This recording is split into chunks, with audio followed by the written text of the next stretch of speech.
welcome to episode number 52 of the Introvert Biz Growth Podcast, the show where I talk to introverts who grow their business and make a difference. I'm Sarah Croce, and so happy that you're spending this time with me again for another great episode. Today I'm talking to Hans Schumann. Hans is an international executive career and life coach with a background in law and financial services going back 22 years. A serious health crisis prompted him to re-evaluate his life and change the course of his career. He followed his lifelong passion for personal growth and retrained as a transformational coach. Hans now helps executives, professionals, and business owners create and thrive in lives they truly love. Before the interview, I just have one quick question for you. Have you ever thought about hosting your own podcast? If so, please listen till the end of today's show because I've created a special resource just for you. Now, without further ado, here is my interview with Hans Schumann.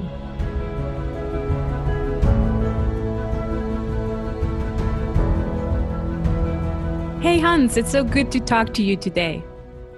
Welcome. Thank you, Sarah, for having me on your podcast. It's a real pleasure. Thank you so much for taking the time. So Hans, you definitely have a German first name and a little bit of a German accent, if I'm not mistaken. Indeed. But you're doing business in the UK, or where are you based? Yes, I've been in the UK for 23 years now, so this is home. I live and work in London. Okay, excellent. But where are you originally from? Which city in Germany? From Hamburg in Germany. Okay. They have even worse weather than in the UK. Right.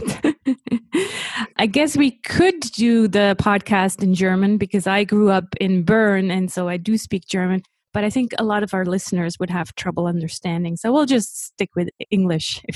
Yeah, I noticed that your pronunciation of my name was perfect. Yes.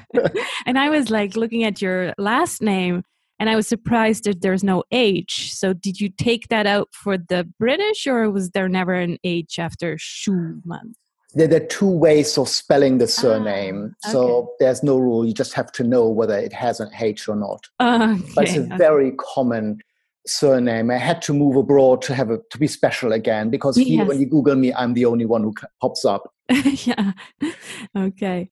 Well, great. Besides your official bio that I read in the intro, could you tell our listeners a bit about, who you are, your story, and how being an introvert has kind of had an impact on running your business? Sure. Yeah. For most of my life, I've been working as a lawyer. And in fact, I still work as a lawyer for 2 days a week. I haven't given up it completely. And the reason why I became a lawyer, it's probably a very common story to many people. When I was a young man and I had to decide what to do, I just had no clue what to do. I didn't have anything that was, in terms of talents, particularly standing out. And if we don't know what we want to do with our life, we normally absorb the values of people around us. Mm-hmm. And there were lots of academics, so it was no discussion. Obviously, I would go to university. There were also a lot of lawyers. And although nobody normally told me to become a lawyer, I got this implied message that being a lawyer is a sensible choice with lots of career opportunities, with status, with money. So I just became a lawyer. And once you study, you think, okay, now I've studied law. The natural thing is to become a lawyer. And once you're in a job, well, now I'm here. It would be sad. I would be mad to leave all of this. And 23 years later, I thought, what am I actually doing here? Because the law, although it does stimulate me intellectually and I get some joy out of it, it's not really the passion that I had. The passion I had, and I can trace this back to my teenage years, personal growth. When other people went to parties, I went to the local library and got books about personal growth, yoga, and meditation. I just never thought it could be a business. Mm. And I want to keep this short, but the actual point of transition is I burned out in my job. High performance environment. And if you work in a high-performance environment, but on something that emotionally you're not really connected to, then it grinds you down much more. Then it becomes a real strain. And I was ill for 2 years with an autoimmune disease, 14 months of which I was housebound. I never thought I would be able to live a normal life again because all medication failed. But in the end, I managed to turn this all around. And when I came back to my job, and I was grateful for being back in my job, yet at the same time, I asked myself, did I really just come back for this? be in an open plan office with no natural daylight, managed by people who use fear rather than heart and vision, and working in an industry which was financial services that I didn't really care about that much. Right. And my answer was no. And I asked, what kind of job would enable me to do what I do naturally anyway as part of my job specifications? Read about personal growth, talking to people about their problems, having my own coaching, going to retreats and seminars. And that was coaching. So I retrained, and most of the people who I help are in a similar situation like me, established career, and either they're burned out, bored, or resentful of their work, or maybe they just want to progress in their career. And we talk about what they really want from their career and how to create like a second spring, a new dose of fresh excitement and fulfillment in their life. Wow, what a story. Yeah, it's funny. It made me think of other lawyers I know. And I was thinking, well, are a lot of lawyers introverts? Because obviously becoming a lawyer means, a lot of studying, a lot of reading, and kind of, an analytical mind. And, introverts are really good at that. They would be kind of good candidates to become a lawyer. But then when I think about the lawyer profession, it's all about, at least as an outsider, I don't know, you can confirm that or not, but it's a lot of emotional stress, like, fighting for something and, representing and I don't know. And that is not something that I see introverts being really good at. So what's your take on this? Yeah, I mean, first of all, you're right. Lawyers, like any other professional advisors, tax advisors or accountants, are typically more on the introverted spectrum. As we know, it is a spectrum. And if you do psychometric tests like Myers-Briggs and Insights, there are loads of them, you can see that. At the same time, there are different ways of being a lawyer. What you're describing, that sounds very much like what we see on TV, people in a courtroom fighting. And yes, that exists, but most lawyers have a very different job. For example, I was a commercial contract lawyer. So that would be sitting in a room, working on my own rather than in a team, reviewing a contract and advising on a contract.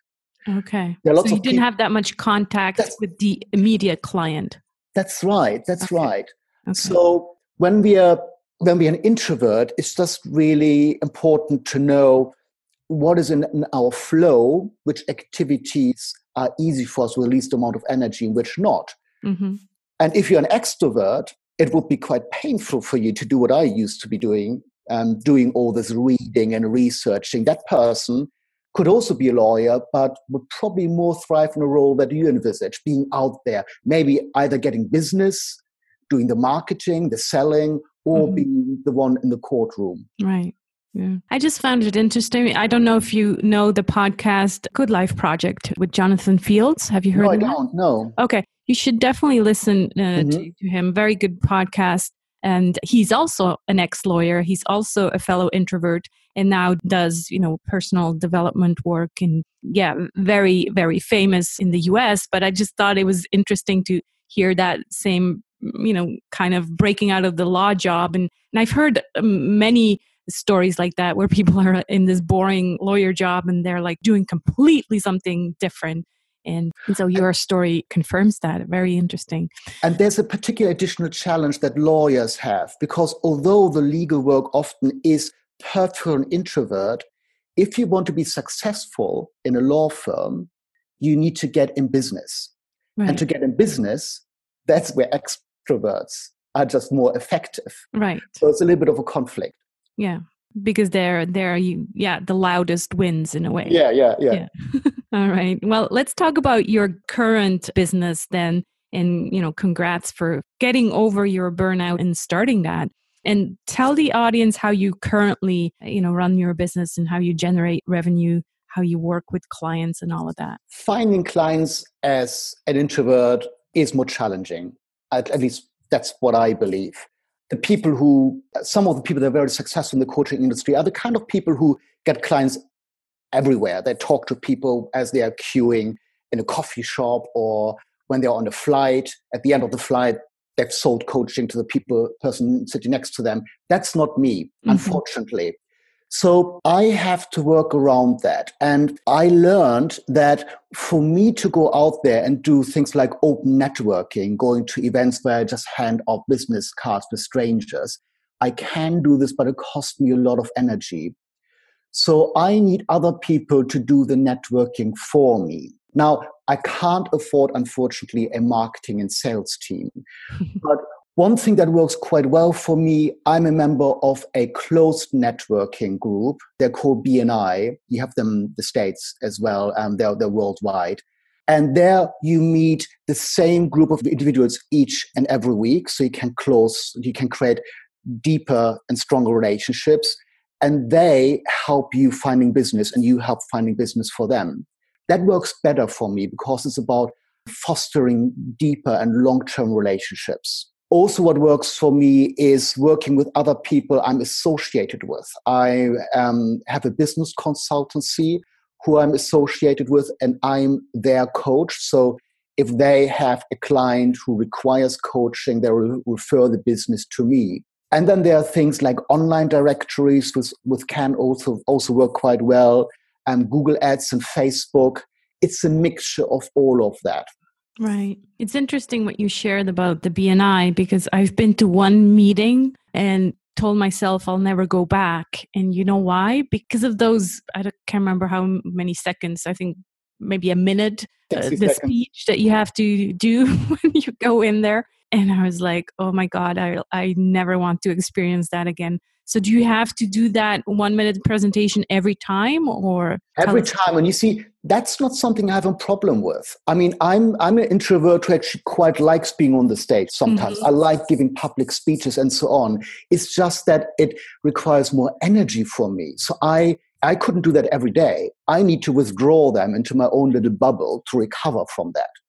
Yeah, it's the same for me. But what I didn't like about that is that I'm talking about myself. I don't mind going on stage and speaking about, what I'm good at. My topic of choice is LinkedIn because that's what my business is all about, helping people get clients on LinkedIn. So that's not a problem. But in a minute to talk about myself, that was like, oh my God, I don't want to do that again. But you see, that's actually one of the advantages of doing something like BNI, because even if we are introvert, it is useful to lean into the edge occasionally from time to time. Right. And this is a relatively safe environment because you know the people, and 60 seconds isn't that long, but you can practice this week by week.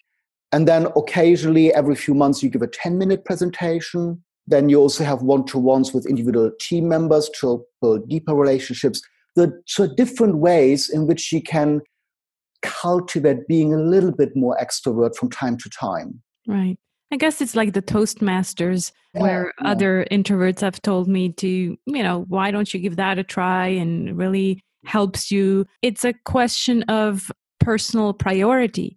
I think if I really wanted to get better at, doing these speaking gigs, then yes, I would probably make that a priority. And like you said, it's a safer environment because it's closed and you get to know the people. I think it's the same with Toastmasters. It's always the same group. So those are definitely good opportunities to learn more about that. Yeah, and obviously, if you have other ways and you don't need this, that's fine. I know that it helps me becoming more visible.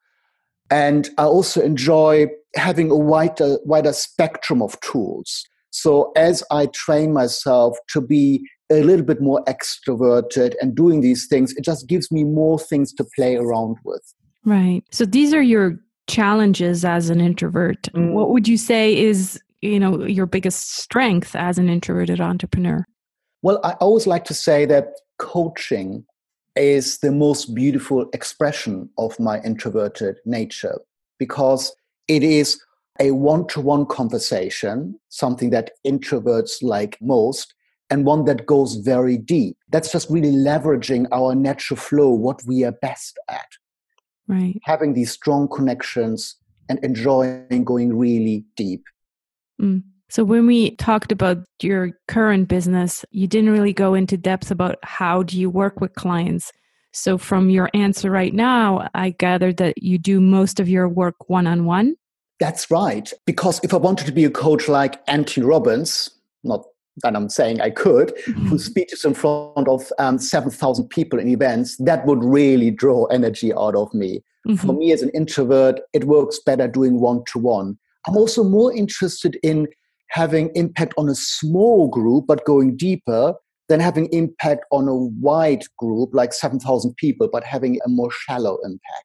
Okay. So do you offer also group coaching, or that's not in your services? I do occasionally do workshop, like I did one last weekend where I have a small group of up to 10 and we are doing processes, exercises together. I also sometimes go into companies, corporations, and do sessions for them. But I would say that is more 20, 30% of what I do. And that's probably the right percentage for me because it requires more energy than the one-to-one coaching. Right. You mentioned, the impact that Tony Robbins has on 7,000 people, and he obviously enjoys doing Yeah, big and I speaking love his events. energy. Yeah. But you came up with something similar, but, the introverted way, which is writing a book, right? There, obviously, you can have impact on more people, but in a different way. So tell us about your book. Yeah, actually, you're right. Thanks for pointing that out. That's a book it's called Falling in Love with Your Job, How to Create More Fulfillment and Excitement in Your Career. And it's a book in which I put most of the tools and exercises that I do with my clients. It has two parts. One part for people who want to stay in their current job but re-engage with their job.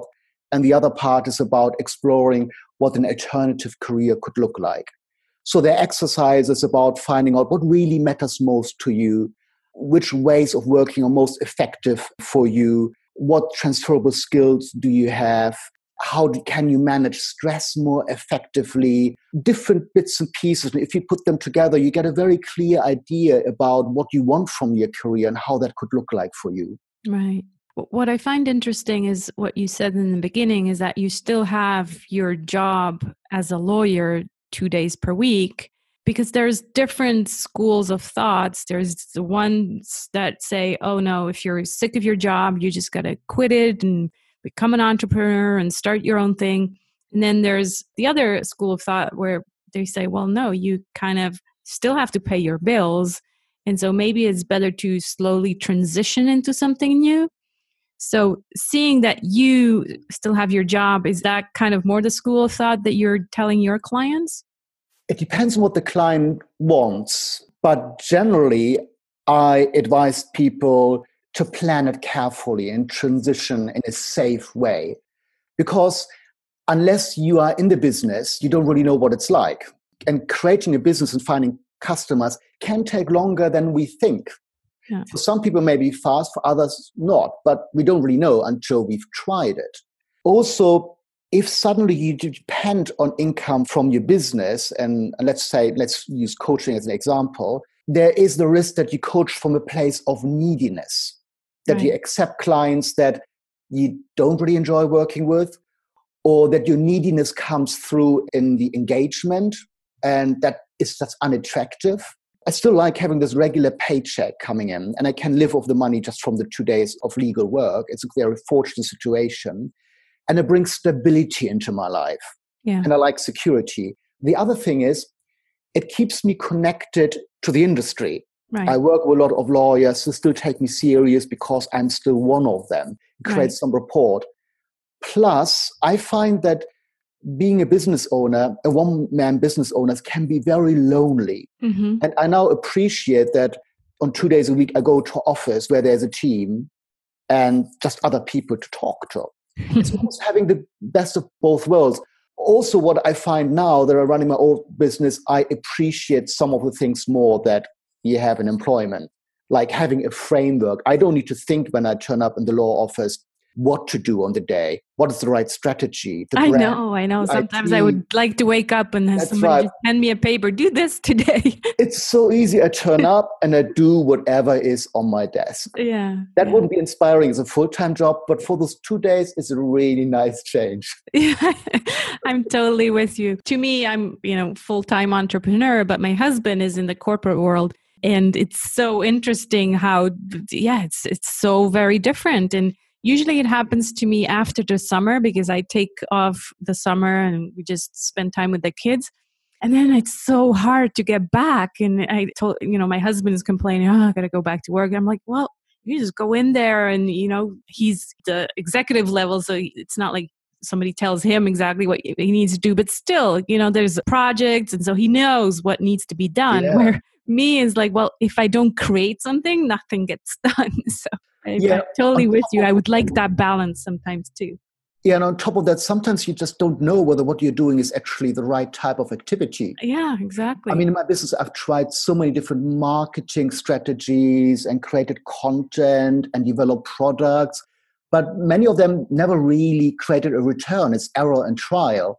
And it's quite nice when you're in a corporation where people either do that for you or they are with you to advise you on those things. Yeah, sometimes they probably also don't know what they're doing, but at least it's not your fault if you still get your salary. Yeah. Yes. Yeah, it's a good point. No, it's definitely true. And I think you're right also as an entrepreneur, especially an introverted entrepreneur, it can get lonely sometimes. And, with experience and with, years of doing this, yes, you build your network and you have your friends, a lot of them still online though, because not everybody in your neighborhood or in your city is going to really know what you're doing or understand what you're doing. And so it definitely can get lonely. And as an introvert, you're more likely to just sit at home rather than making the effort and going to this co-working space or whatever. So I think having that obligation to go in to work 2 days a week is actually a nice balance. I thought about it as well a couple of years ago, probably 3 or 4 years ago, because, business was a bit down. Now I don't think about it anymore, but I've also, grown my kind of like my personal relationships more and reached out to people who have the same kind of freedom so that we can just say, okay, let's go for a walk in the middle of the day.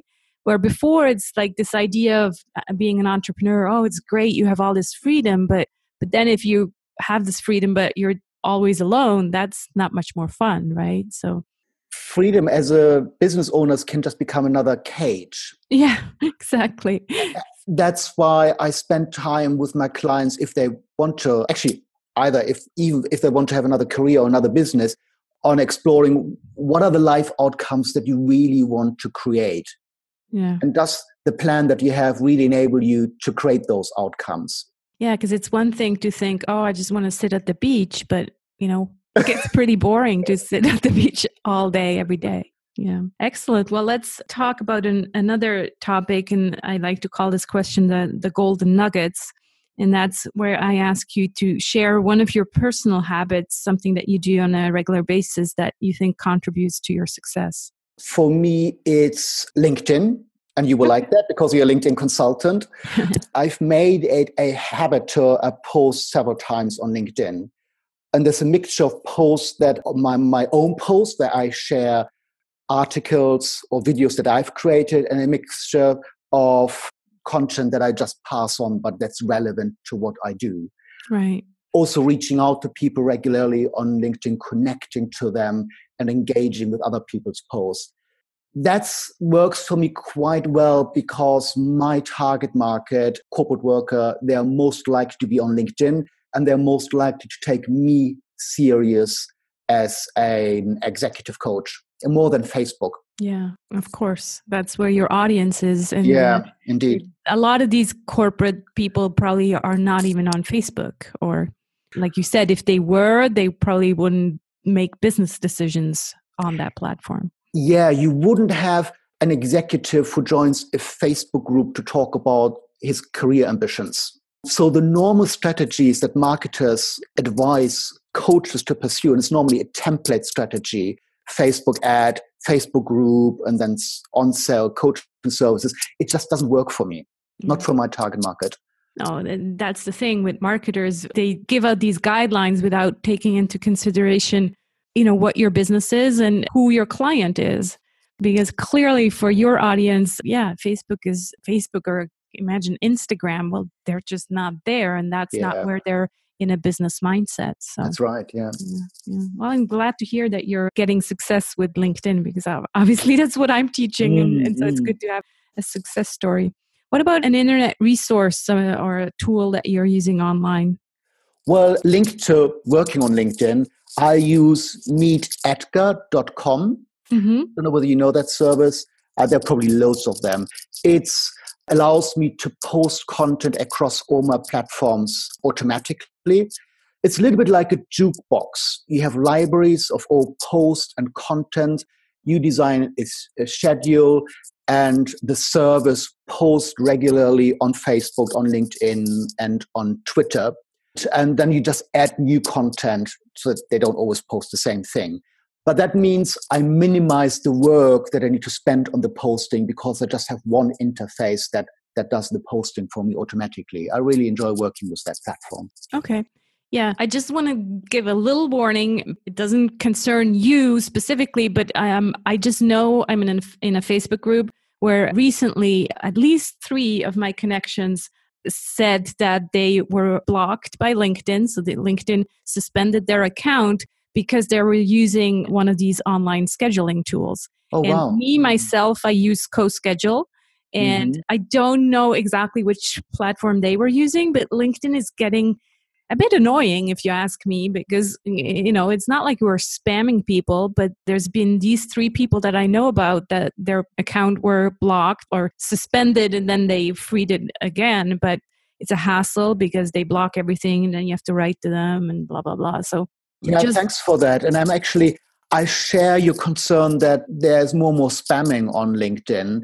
I see that in particular with this new strategy of marketing through messages. Yeah. I'm getting these messages where people don't even take the time to read my profile or write anything relevant to me. And I think that's just poor marketing. This is like worse than cold calling. It is spamming. Yeah, exactly. And I think because there's more tools to do that LinkedIn has now kind of accelerated or put up the alarm on also social sharing tools such as MeetEdgar or CoSchedule or all these other things. And it's a shame because clearly you're sharing content and you're not bombarding people with the stupid sales pitch. But I just share this because just this weekend I was conversing with someone who got their account blocked. Yeah, and thanks for as that. I said, I'm doing it myself as well. And I'm, supposedly a LinkedIn specialist. And so it's just kind of like, I'm a bit worried recommending these platforms to my listeners now because there's this, increased risk with them somehow. Yeah. Okay, what about a book that you would recommend to our audience and why? Yeah, a book that really made a big change to my personal life and also influences how I coach is called The Values Factor by Dr. John DeMartini. The Values Factor. And it's a book which is all about establishing what matters to us most. And it sounds so basic, but often we don't really know this. And once we know what is most important to us, we also understand when we are in our natural flow, when we are most effective with the least amount of energy. Because we are always most energized, most successful, most diligent, most organized in those things that matter to us most. Whilst when we are lazy, I don't actually believe in lazy people, it's often just because whatever we are lazy about doesn't really matter to us so much. Right. So this is really core information that has a lot of consequential impact on our goals. Why don't I go to the fitness studio? Because although I want to be slim, why do I feel bored at work? And so I always start by going through the values determination exercise that is in this book with my clients, and it gives a really good platform to work from. Yeah, that's so true. I have sometimes paint, not, like on the regular basis, but I've created this painting that's hanging and I'm in my office and I'm looking at it. It's not values, but I follow Danielle Laporte's book and readings, and she talks about the most core feelings, I think, something like that. And so on mine, there's unlimited, joyful, curious, and at peace. So these are the feelings. That's how I want to feel. So whenever I need to make a business decision, I, kind of look up at this painting and say, okay, does this fit? It's not the values, but it's the feeling. So it's something that is interesting as well. And obviously the work on the values, that's the place to start. Yeah, it fits together quite nicely, because to determine what makes you peaceful, joyful, or fulfilled, you need to know what you value most. It's true. Yes. So they really work together. Yeah, good point. Wonderful. Well, thank you so much for sharing your story. It was a great conversation. I didn't see the time go by, but looks like the half hour is up. And I always like to end the episode with the question, what are you grateful for either today or this week or this year? I'm grateful for a new business partner I met, who I only met because I reached out of my comfort zone and contacted a stranger over LinkedIn to join our BNI chapter. And we met and there was an immediate connection. We want to do business together. And it's only because it did something that I normally feel uncomfortable about. Wow. Excellent. Well, congratulations. That's you. Great. Yeah. And it's so important to take the moment and actually, well, first of all, pat yourself on the back, like, hey, I did this, but then also be grateful for the opportunity to now, work together, and who knows what comes out of this business partnership. Thank you. Yeah. Thanks so much for taking the time to talk to me, Hans. I will make sure that we link to your book and website and probably your LinkedIn profile as well, because that's probably a good place for people to connect with you, right? Yeah, thank you indeed. It has been a real pleasure talking to you. Thank you, Hans.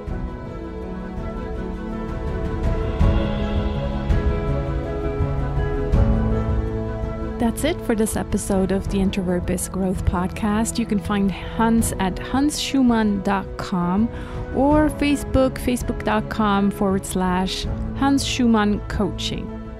You'll find this episode's show notes at sarahsanacroce.com/episode 52. If you're listening to this show on a mobile device, you can click on the description and you'll actually find all the clickable links in there. Talking about clickable links, so maybe you are interested in hosting your own podcast, adding that to your business, then make sure you check out sarahsanacroce.com/podcasting bundle, all in one word, if you have ever thought about creating your own podcast. It's the best thing really I ever did for my business. It has created so many opportunities, got me to talk to people I'd never dreamed of talking to before.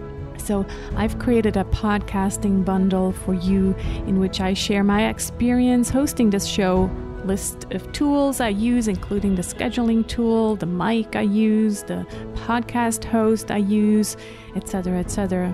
It also includes 60 business interview questions, all my email templates that I use to exchange with guests or potential guests, a guest checklist, and so much more. So you can get all of this at sarahsanacroce.com/podcasting bundle. And not only will that be an incredible resource in launching your own show, but at the same time, you're supporting me and the sustainability of this show. So thank you so much. In the next episode, I'm talking to Lisa Peterson from thewealthclinic.com. Make sure you listen to that episode because we're hosting the Infinite Abundance Mindfulness Project together starting May 8th. And I really don't want you to miss this because it's life-changing. So I hope to see you there. This is Sarah Sanacroce signing off from the Introvert Biz Growth Podcast. Remember, you need to use your unique introverted superpowers in order to make a difference.